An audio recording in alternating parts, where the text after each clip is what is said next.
Parlons à présent formation, emploi et compétences des jeunes. Un atelier de diffusion des notes politiques sur l'enseignement technique et la formation professionnelle du secteur informel s'est tenu ce jeudi 16 février 2023 à l'université Félix Houphouët-Boigny d'Abidjan, initié par le Centre de recherche microéconomique du développement en collaboration avec African Center for Economic Transformation. Ces travaux rentre dans le cadre du programme Pacte Yes Côte d'Ivoire qui vise à renforcer le système éducatif et l'apprentissage. Walter Kofi, Tima Traoré. Trouver des solutions aux problématiques de l'inadéquation formation-emploi, c'est l'objectif de ces travaux qui ont réuni des personnalités du monde de la formation, de l'emploi et de la recherche scientifique. Ils ont échangé sur le volet emploi et compétences des jeunes en Côte d'Ivoire, mis en avant dans le projet Pacte Yes Côte d'Ivoire. Un projet qui se présente comme un mécanisme de soutien aux acteurs du système éducatif et aux décideurs. Le projet est piloté par le Centre de recherche microéconomique du développement CREMID en collaboration avec African Center for Economic Transformation. Oui, le Pacte Yes Côte d'Ivoire, c'est une dénomination anglaise mais qui veut dire compétences et emploi des jeunes.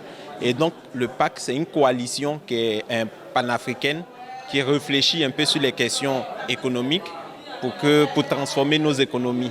Donc le PAC Yes, c'est un nouveau chapitre qui a été financé par Mastercard et l'Asset pour qu'on puisse réaliser ces études et puis permettre de faire un plaidoyer dans le domaine des ETFP, donc des établissements de formation professionnelle. Il s'agissait pour les parties prenantes, à l'issue de ces échanges, de proposer des solutions sur comment structurer le secteur informel pour améliorer les conditions de vie des travailleurs artisans, mais aussi de proposer un plaidoyer sur la politique des établissements techniques et de formation professionnelle. Alors nous demandons aux partenaires du secteur informel, donc la Chambre des métiers de Côte d'Ivoire, ainsi que les autres organisations, de rentrer en partenariat avec les autres acteurs, donc les communes, les organisations locales et régionales, pour pouvoir formaliser des espaces de collaboration. Les solutions qui vont sortir de cette proposition vont bien entendu être remises à M. le ministre Nguessan Kofi, parce que vous savez que depuis qu'il est là, il y a un nouveau visage de notre ordre d'enseignement.